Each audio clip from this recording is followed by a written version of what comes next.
Good morning, good morning, good morning mga kagulay. Hayahay! Ato ang update sa tuang alagbati farming mga kagulay. Naana sa tong likod, lapad-lapad na tong alagbatihan. So naana po'y bag-o nga gibugkal mga kagulay. Mao na ato ang tamnan og alagbati na pod. So kani atong alagbati mga kagulay, dugay-dugay na. Sige na tag-harvest. So ipakita na ko sa inyo ha, mga kagulay nga bag-o na ko nga gibugkal nga alagbatihan. So kani nga area mga kagulay, kini dapita.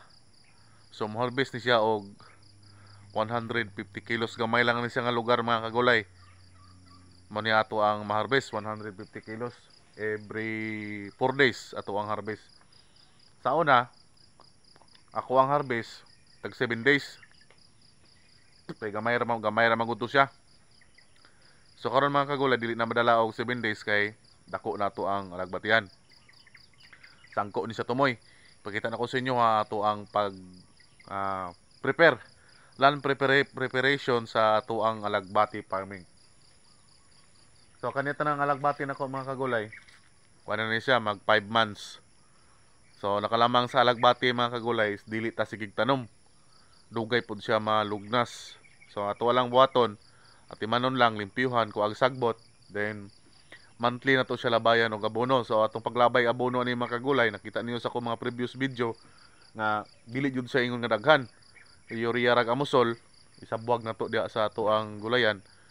Sa atong alagbatihan, atong isagbuwag mga kagulay nga dili jud siya pod basa ang dahon. So mag-abono ta ni mga kagulay kinahanglan hapon uga ang iyang dahon. So dili na ta magkinahanglan og ulanon ba siya or basa ba ang yuta. Kinahanglan nga maugaman og mabasa ang yuta mga kagulay. Abunuhan jud nato siya. Kay ang alagbati mga kagulay kung magabi magbasa iyang dahon. So once nga mabasa iyang dahon mga kagulay sa amog, magtulo na siya padong sa iyang punuan. So katong abono na to nga gilabay, ting-init man, kung ting-init mo labay tag ting-init, matunaw gyapon siya mga kagulay. So man itong alagbatihan, ako'y bag-ong gibugkal adto na to mga kagulay. Dako-dako ni siya mga kagulay. Kay nagpadako ko og alagbati. Alagbati na ako ang tanom. So sideline na lang po mga kagulay, diri po sa mga boundary.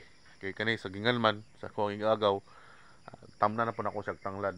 Similya ni siya mga kagulay kay napukiplano nga magtanglad farming. So alagbati atong unahon mga kagulay. Dara. Dako-dako ni siya mga kagulay, katong una na ko nga tanom.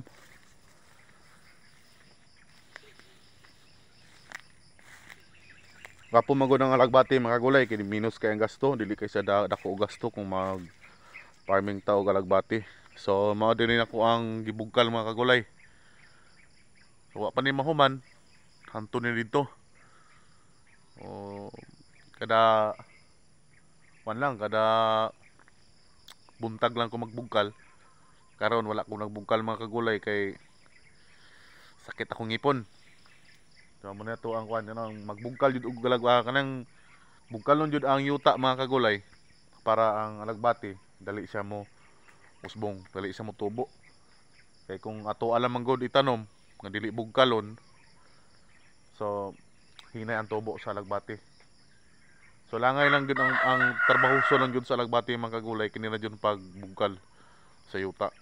Kay okay lang kung ang yuta nato napo humok, mas okay ra sa di siya bugkalon. Pero dire gud sa akong area mga kagulay, yuta dire mamantok.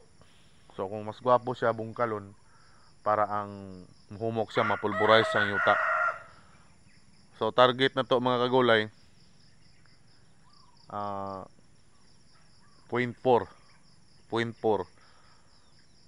hektar ato ang tamnan o galagbati.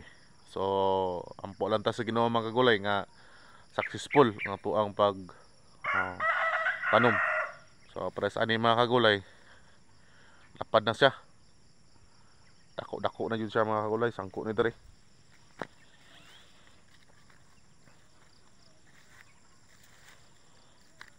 Diri mga kagulay. Sa una, upat lang ni siya kalinya. So karon abot na siya diri. Nya mo ni kaduha na akong tanom mga kagulay. And then naapoy primero na akong tanom diri sa mo ni primero, mo ni ginakuhaan ako og similya. Kini, mo ni ginakuhaan ako og similya. So ako ang upuhan, wala na, lugnas na. Then akong patula, tong paghangin, kusog ang hangin, kusog ang ulan, natumba. So naapog ko yung mga kapayas mga kagulay. Naapoy mga kapayas. So min ako nga gikuanon mga kagulay. Ako ang gi-priority og katiman. Mao jud ni ang alagbati. So napog gi bag-ong gi tanom diri na anto na sangko jud siya. So hinayan lang og tanom mga kagulay antud nga magkadako ang alagbati. So ang presyo di sa alagbati ron mga kagulay diri sa amo 14 per kilo. So dili pa kay na alkansi mga kagulay. Kaya wala makayo tay gasto dili kay pud siya hago. Ang pagkuan lang, pagtanom lang sa alagbati. Ang pag-prepare sa yuta ay medyo siya hago siya. Nanan bugkalon man gud siya mga kagulay. Dili siya pwede dili bugkalon kay ang yuta diri sa moa is kanang bantok. So katong mga gusto mo tanom og alagbati, pwede man pud mo mga utana. Ang utana lang mo, comment lang mo sa comment section. Kay tubagon lang ta mo. Kutob lang pud sa ako ang makaya din apog experience, i-share lang po nako sa inyo ha. So ay di kalimot mga kagulay. Sa to ang YouTube channel pag-subscribe. Share lang po ninyo mga kagulay. Click the notification bell para pod ma-updated mo kanunay sa ko ang mga bag-o nga videos.